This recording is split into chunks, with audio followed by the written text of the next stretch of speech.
time we blow this scene. Get everybody in the stuff together. Okay, 3, 2, 1, let's jam.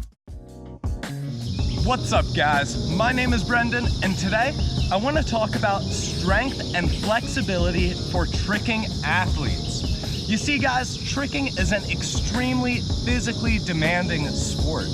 And if you want to be a successful tricking athlete, that means you're going to need to be strong and flexible. That said, you don't need to be the strongest person in the world, and you don't need to be ridiculously flexible. Today, I'll be talking to you guys about the strength and flexibility that you need for tricking. So with that said, let's get started.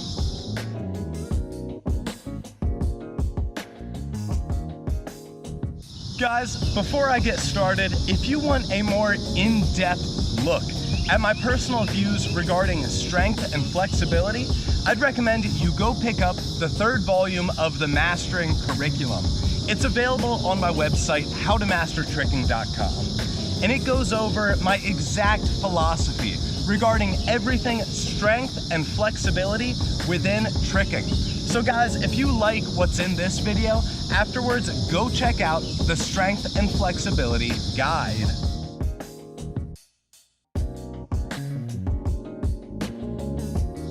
One thing I want to address right away is the false dichotomy between strength and flexibility. You do not have to be super inflexible if you're really strong. And if you're really flexible, that doesn't mean you have to be very weak.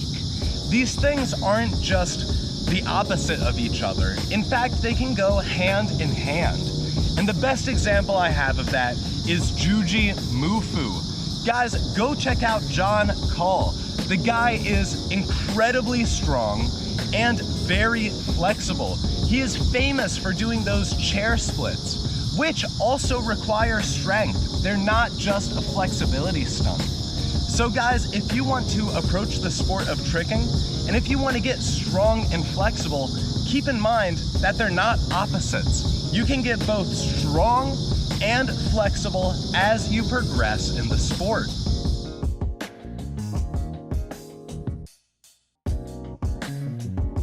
Next, I want to talk about the type of strength you need for tricking, and that is a strength of movement. In the sport of tricking, you're not necessarily moving heavy objects. You're just moving your own body. There's no equipment, which means that all of your strength needs to just go into changing body positions, going from the eagle position into the set position. If you can hit those positions strong and move through them fast, you'll be very well prepared. Next, I want to talk about the type of strength you need for tricking, and that is a strength of movement. To do the sport of tricking, you don't necessarily need to be good at moving heavy objects or picking up heavy things. Rather, you need to be able to move your body fast and strong.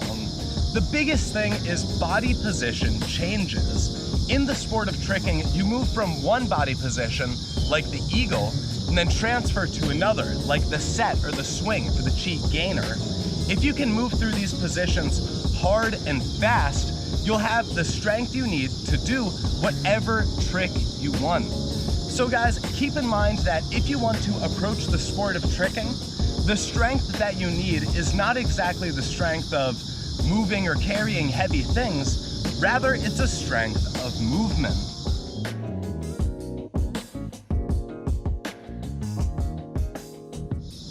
Next, I want to talk to you guys about the different types of flexibility and the flexibility that you need for tricking. When you guys are tricking, you're going to need dynamic flexibility. That means you're going to need the flexibility to move through a ton of different body positions using your entire range of motion. That said, keep in mind, this isn't static flexibility.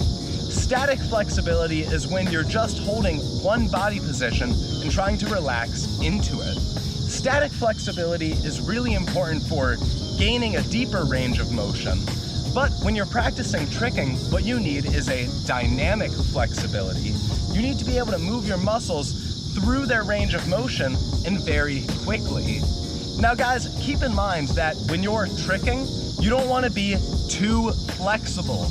What I mean by that is you shouldn't have hyperextension in your knees or your hips. If you land with your knee slightly hyperextended because you're too flexible, that can cause a ton of damage, especially because in the sport of tricking, you're usually landing on just one leg.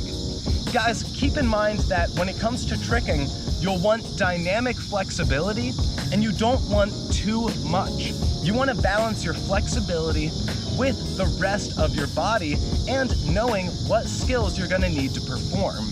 Usually there is not a single skill in tricking that I can think of that requires an oversplit. So instead of practicing your oversplit, once you get to the full 180-degree split, you can stop there and just focus on maintaining that flexibility throughout the rest of your progression.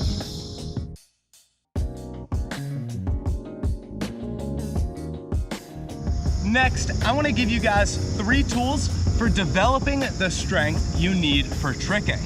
You see guys, like I was talking about earlier, the strength you need for tricking is not necessarily the same strength as for other disciplines. Take for example, weightlifting.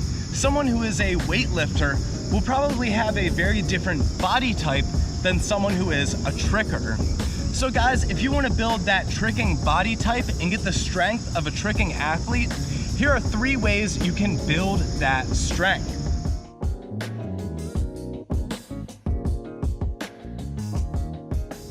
The first is calisthenics. Calisthenics are gymnastics exercises that incorporate body weight motions to train for functional movement. They are personally my absolute favorite way of developing strength for tricking athletes. You see guys, not only are calisthenics simple, like the push-up or the squat, you can also do them anywhere. They don't require any equipment besides the body you already have. So guys, if you want to train tricking, look up some calisthenic exercises, like the squat, like the push-up, simple exercises, even the curl or the crunch, both of those for your abs. Every exercise like that will do loads to help your tricking progression and move you forward as a tricking athlete. Because the stronger you are, the easier it will be to perform your tricks.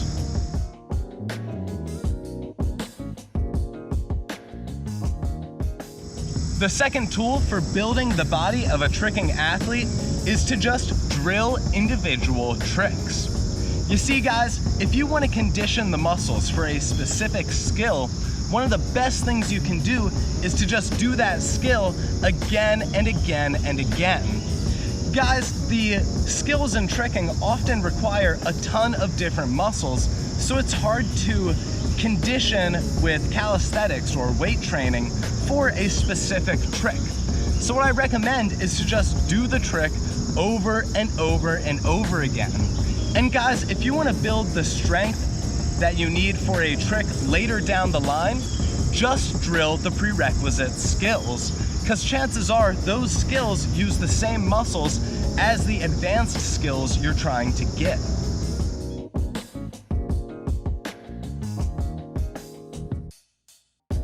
The third tool that I'm going to talk to you guys about is offside tricking. You see guys, normally when a tricking athlete begins to progress, they'll favor one side or the other. Personally, I like to twist to my left. But that doesn't mean I shouldn't be performing tricks on my right side. Guys, if you want to develop the strength of a tricking athlete, you shouldn't just drill tricks on your good side, you should also drill tricks on your bad side, especially because training tricks on your off side helps show exactly what the weaknesses are in your body. And guys, naturally, as we progress through the sport, we'll incur little weaknesses, little things that we might miss or muscles that we're not working. Guys, by training our off side, we're able to make tricking an entirely holistic activity that trains the whole body. So guys, if you want to develop the strength of a tricking athlete, those are the 3 things I recommend you do. Train calisthenics, drill individual skills, and then train tricks on your offside. All of that will help to build the body of a tricking athlete.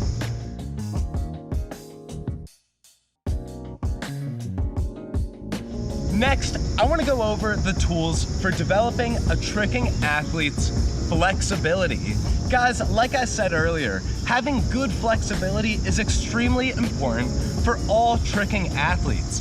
That way you're able to move through your entire range of motion and able to move comfortably. Guys, here are the 3 tools that I use to really grow or maintain my flexibility.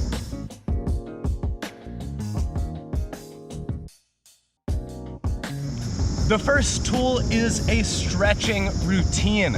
Guys, just find one time during the day where you're gonna stretch your whole body for maybe half an hour or an hour. Personally, I like to do it right before I go to bed. I'll sit down and I'll stretch every part of my body that feels tight, and if there's part of my body that feels tighter than the rest, I'll be very specific and spend some extra time stretching there. Guys, if you want to improve your flexibility and build the flexibility of a tricking athlete, what I really recommend is to just find a stretching routine that works well for you. Guys, like I said, I like to stretch right before I go to bed, but everybody is individual. Some people like to stretch in the morning, some people like to space it out throughout their day. It's totally up to you. But what's most important is you find that routine and stick to it.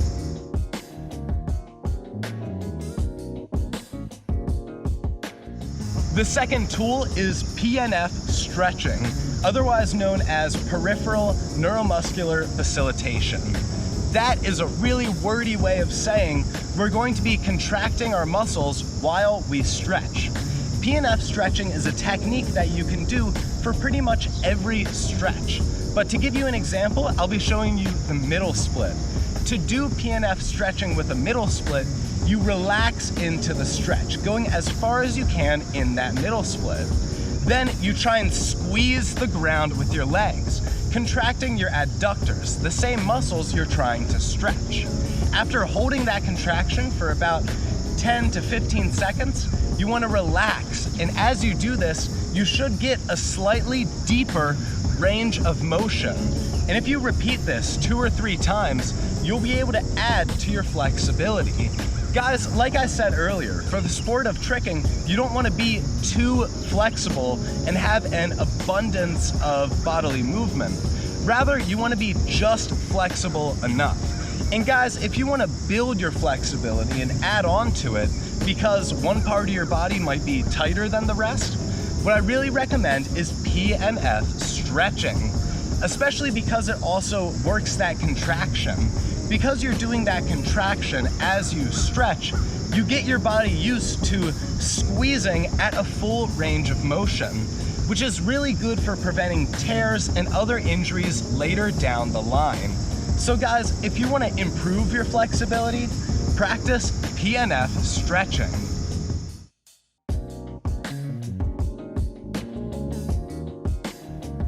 The third tool for building tricking flexibility is long form stretching. And I mean long form, where you sit in a single static stretch and you hold it for 8 to 15 minutes. Guys, what this does is it really relaxes a single part of your body. For me, I do this whenever I pull a muscle. For example, I pulled my left hamstring a little while back when doing a side kick. So what I do is I stretch that hamstring every night for a long time. Now guys, keep in mind, you have to self-moderate and know what is too much stretching, especially when doing long form stretching.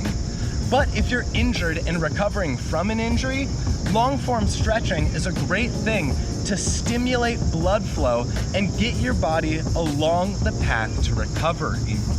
So guys, if you want to start recovering and also probably improve your flexibility a bit, one thing you can do is long form stretching. Guys, thank you so much for watching. That is all I have for strength and flexibility today. If you guys want to learn more about the strength and flexibility required for the sport of tricking, what I recommend is go to howtomastertricking.com and pick up the strength and flexibility guide. Guys, this is my entire philosophy regarding how to get strong and bendy for the sport of tricking. And guys, if you want, you can use code MASTERING to save yourself 10% at checkout. Thank you again, and please have a lovely day.